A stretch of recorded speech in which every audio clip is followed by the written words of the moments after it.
Hey, I'm Stephanie, and welcome to this edition of New Makeup Madness. We've got lots to talk about today, some dupe drama, makeup artists defecting companies, there's a new mothership palette. Is anyone getting excited about that sort of thing anymore? And of course, most important of all, are we finally getting the makeup of our dreams? It's the perfect day to answer that question because I am exhausted in every sense of the word. So today we are broadcasting from the dreaminess that is my subconscious mind, because I figured if we're going to talk about dreamy makeup, this would be a fitting place to do it. So if things get a little random today, it's all part of the fun. The advantage of coming to you from the dream world, other than of course the marvelous view, is the fact that I was able to invite a very special guest for you today. Please welcome the one, the only Wilson.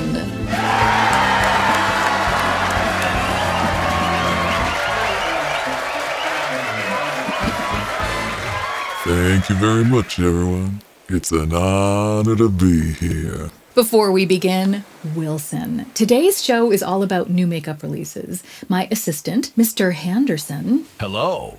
Scoured Instagram accounts like Amit Beauty Talk, Trend Mood 1, and Chic Profile 4 to see what's coming down the pipeline in new cosmetics. And the whole point is that I try to keep my makeup monster under control because she always wants to buy all of the new makeup releases. So I use this format to try to talk myself out of most things. Now, I tend to associate you more with things like survival and the wilderness and roughing it. So I was a little surprised when my subconscious messaged me that you wanted to join us today. What exactly is it that draws you to makeup? Yeah, I certainly have been typecast, but I'm actually quite a softie. Makeup is what made me the star I am today. In fact, people always ask me what it was like working with Tom Hanks. The truth is, we spent over a year together, and he never once recognized me at the craft services table unless my makeup was on.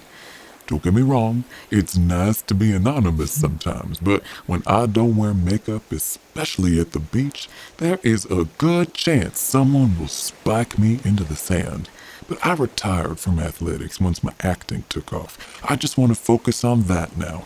Makeup is what helps me do that. Well then, I am very glad to have you here with us today. Let's get started. Mr. Henderson, what have you found for us to discuss? Haus Labs is re-releasing the Power Sculpt Velvet Talc-Free Powder Bronzer that claims to visibly reduce redness and irritation with fermented arnica, nourish and soften skin with plant squalane, as well as attract and retain moisture with hyaluronic acid. Plus, it allegedly seamlessly blends and blurs while providing 12 hours of wear. Now, I don't know if this is just a re-release or if they've changed the formulation, but honestly, either way, the claims sound pretty good. I'll pass on this one. Cream bronzers work much better on my volleyball leathery skin. Yeah, I can see that. But as someone with very red rosacea, that fermented arnica claim sounds fantastic.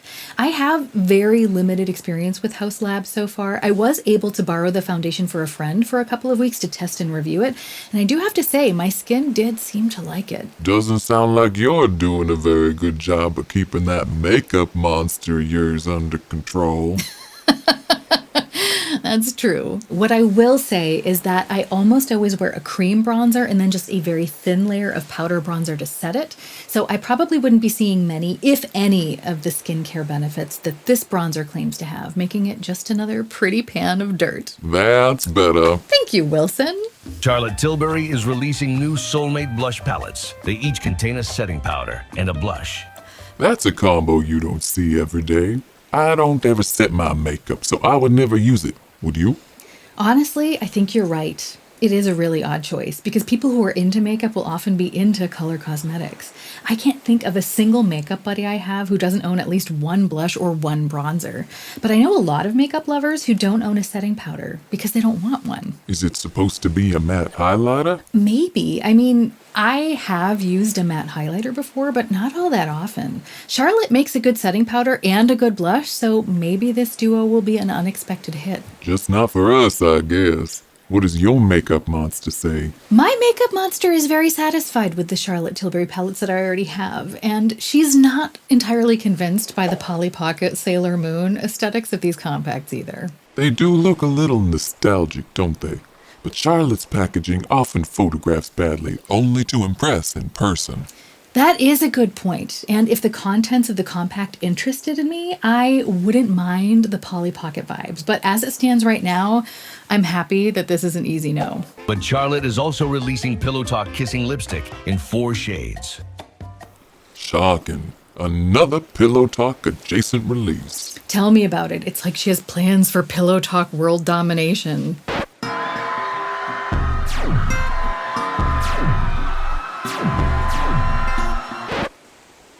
What was that? We're hanging around in my subconscious world of dreams. I think we just need to be happy it's just not worse. True. I do like the beach. Thanks, me too. I should come here more often. Has Charlotte Tilbury really never released her Pillow Talk color in the kissing formula before? You know, I thought she did. I mean, she must have. But I was looking before we started filming, and all I could find was Pillow Talk Fair and Pillow Talk Deep. So maybe she hasn't. Maybe someone in the comments section knows. Or maybe in the studio audience. You in the red shirt. Charlotte Tilbury is having a public hissy fit. Did you just say that Charlotte Tilbury is having a public hissy fit? Would you care to elaborate? She's been posting weirdly aggressive ads against dupes, and it reeks of desperation. I heard Jan Phelps talk about that. Charlotte Tilbury has been running some kind of ad campaigns to try to get people to stop buying dupes. Have you seen them? Some of them dupes look exactly the same. Are you talking about those MCO beauty dupes? Because those look like nearly identical, but they're half the price. I mean, I'm all for giving people possibilities at every price point, but that feels just kind of like they took it too far. Other companies manage to make dupes that don't feel slimy, but there's a clear difference between taking inspiration from something that works and just downright stealing something. You know what they say. Good artists copy, great artists steal. So does that make you for or against dupes? Dupes are what fuel human progress. We take something that works and we make a new version of it. Over time, that's how things change. That's the way it is in technology, the arts, the sciences, and apparently the makeup world. So I'm okay with dupes. What I think is odd is her very visceral reaction to them. But have you seen the ads? Because they're actually kind of funny.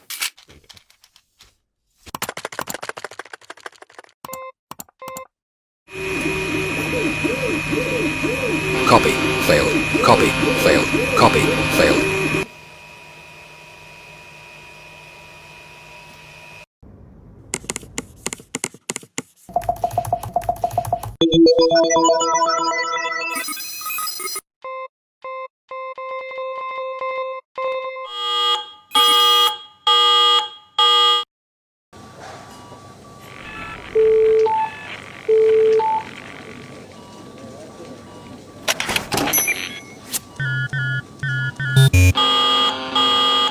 I do feel like I can kind of see both sides of the coin here. I've had my creative work duped before, and I know how painful that is.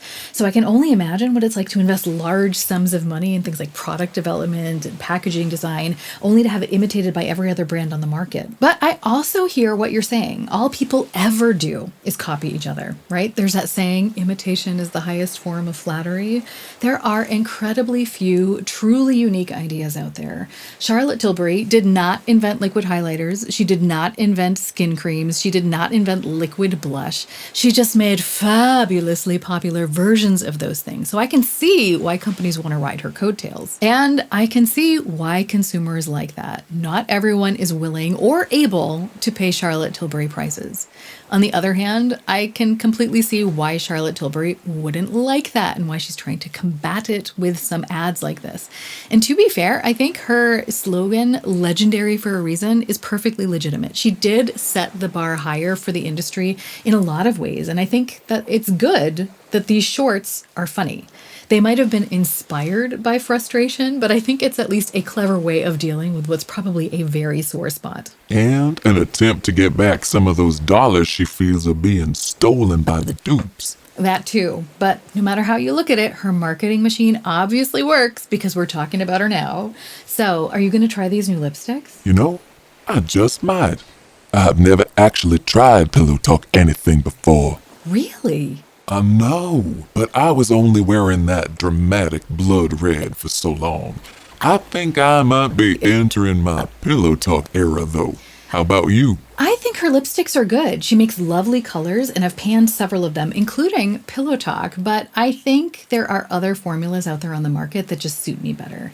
I feel like the kissing formula kind of sits on top of my lips, and I've learned that I just prefer formulas that kind of meld more with my skin. So, what have you been reaching for lately? Well, when I reach for a lipstick, it's usually a Tom Ford lip color, maybe a Chanel Rouge Cocoa Hydrating lipstick, or maybe one of the Gucci sheer lipsticks. Those tend to sit best on my skin, but honestly, right now, I'm kind of generally more in the mood for lip balms. So, what lip balms have you been using? Well, Queen MUSIA just came out with their new tinted Hydrabalms, I think they're called, and they sent me 3 different shades in PR. I'm testing those, so that's what I've been reaching for the most. Any preliminary thoughts?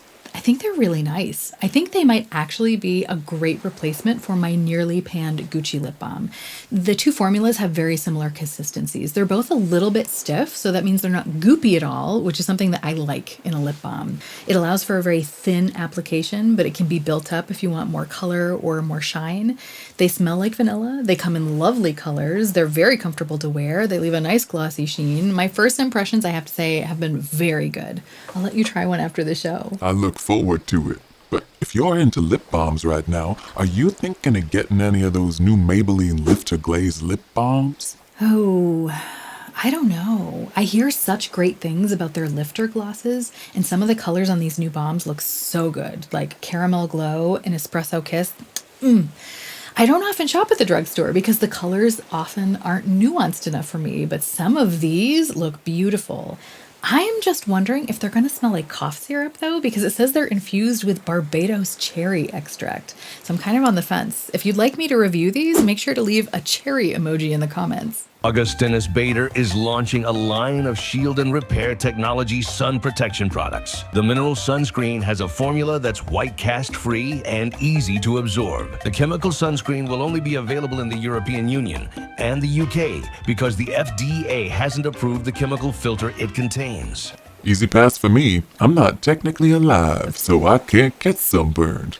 That's amazing, considering how fair you are. Sorry, I had to.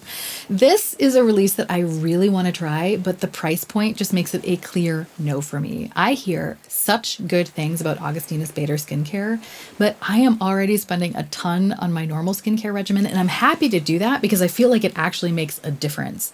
But sunscreen is sunscreen. As long as I'm protected from the sun, that's what's really important, and I can do that for a whole lot less. Now, I'm sure that the TFC8 whatever skincare technology with all the peptides and the amino acids and the vitamins is great, but I just can't justify spending $140 on sunscreen right now because I would want to try the mineral version. My skincare siren is singing to me to get me to buy this, but I just have to plug my ears because that's just 1 fluid ounce of sunscreen. That's 6 teaspoons of product. But sunscreen isn't one of those products that you can use sparingly. According to, I think it's John Hopkins Medicine, you need a half a teaspoon just to cover your face and neck for 1 application if you want it to actually protect your skin. So the price per use of this product then comes to what? $11 and 67 cents.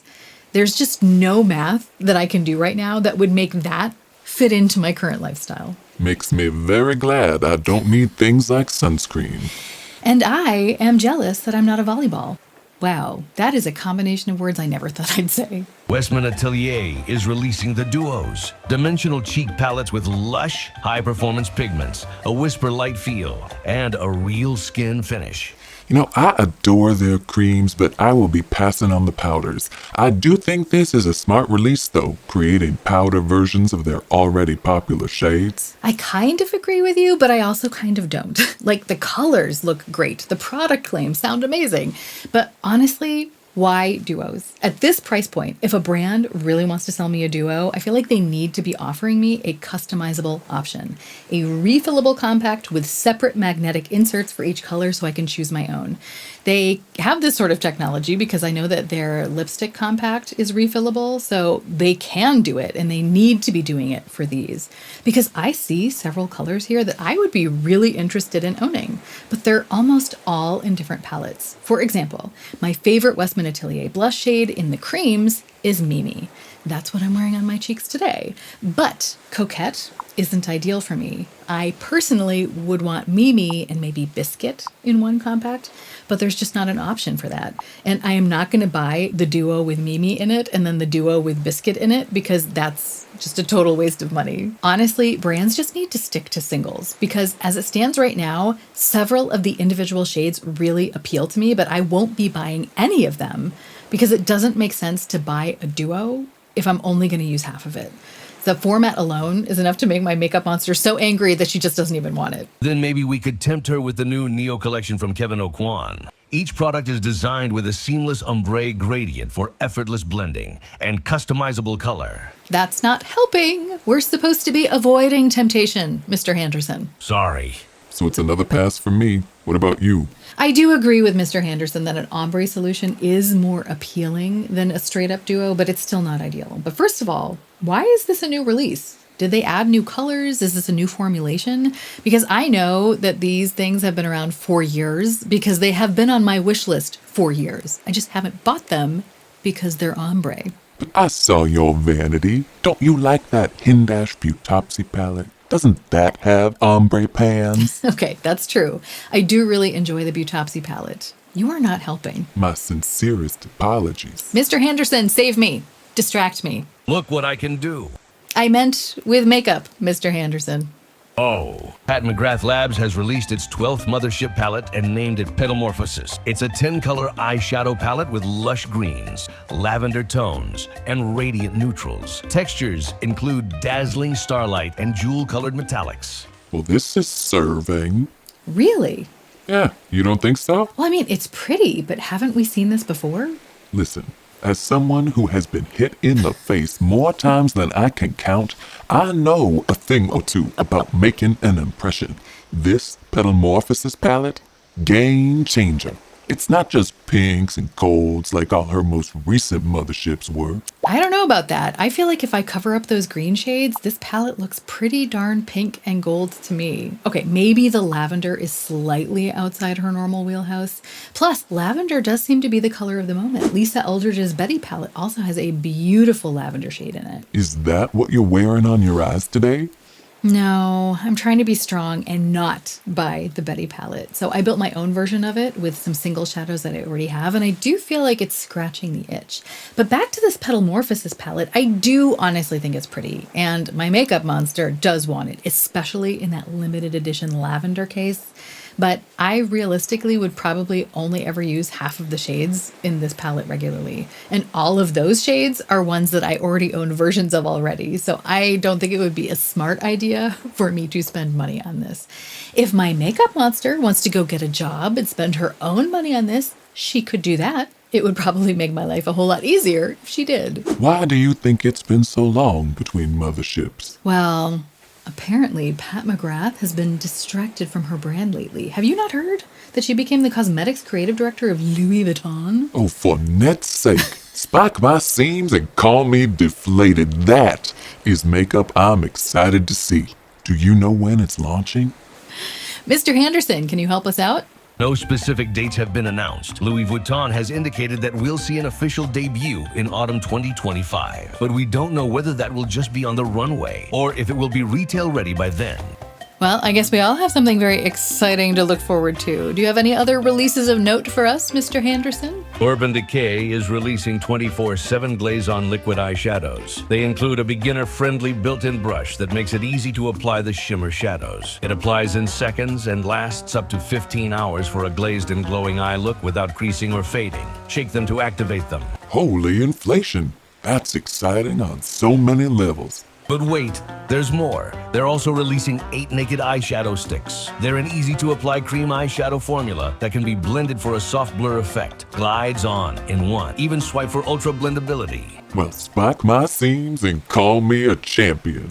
Is Urban Decay actually becoming relevant again? I don't know. I thought their moondust shadows were keeping them somewhat relevant. True, but it was nothing compared to their share of the market they had when they first launched those naked eyeshadow palettes. But you think that these releases are going to take them to the same level as the naked palettes? No, I suppose not. But I do think it's a good way for them to follow the trends. Do you not like this release? I mean, in theory, they look nice, but the most innovative thing about the product is that the liquid shadows come with a built-in brush. I mean, maybe that's awesome. The eye swatches do look incredibly smooth, and they're offering a nice little mix of traditional colors with some wearable, colorful options. But, I mean, Armani has something like this, Stila has them, Lisa Eldridge, just to name a few. So I'm wondering if there's anything about these that will really make them stand out. I mean, other than the built-in brush. I want that cranberry traffic jam shade. I'm more of a sugar twist girl. I knew I saw you eyeing them. It's true, my makeup monster is insatiable, but I do want to be really careful about not purchasing too many cream and liquid cosmetics at once, especially with things like these liquid shadows, because if they are anything like the Stila ones, they will dry out after about a year. What about the eyeshadow sticks? I do enjoy a good eyeshadow stick, and I don't currently own one. I do have to say, every single color in here is tempting me. I mean, they're just different versions of brown and beige and taupe. So it's no wonder they call my name. But I have had the Bobbi Brown version of these sticks on my wish list for years now, and I still haven't been able to convince myself to pull the trigger. So I feel like these need to wait their turn. What's up, Mr. Henderson? We have some breaking news. Phytosurgence is releasing their smoked blush collection, including the shade Dust, which is a cool gray shade. What? They don't ship to Europe. I'm going to have to wait until my next trip to North America for this one. You're excited for a gray blush? Why? Are you kidding? A gray blush is genius. People like me who enjoy less saturated, kind of earthier, grungier shades of blush can use this as a mixer to make any cream blush grungy and gooey, or mix it with a cream bronzer to make a contour. That is genius. It is. And the way they describe this whole collection as being softer and romantic and with a blushing from within vibe, that is exactly what I want for a blush. I feel like these were made for me. Phytosurgence, why do you not ship to Europe? Okay, I know why you don't ship to Europe. International shipping is very complicated, especially for small companies. But let me whine. Let me whine. Sorry, my makeup monster's having a hissy fit. She certainly is. How long do her makeup zoomies typically last? It's hard to say. They kind of come and go in waves. Can you, sedate her? Only if we go and play with the makeup I already have. If you want to see what that looks like, I've got the perfect video for you right here. If you enjoy beauty content that is every once in a while a little bit unhinged, then feel free to like, comment, subscribe, all that jazz. But even if you don't, have a great week. And I hope we can all remember that even stumbling can be a form of moving forward. So let's stumble in style.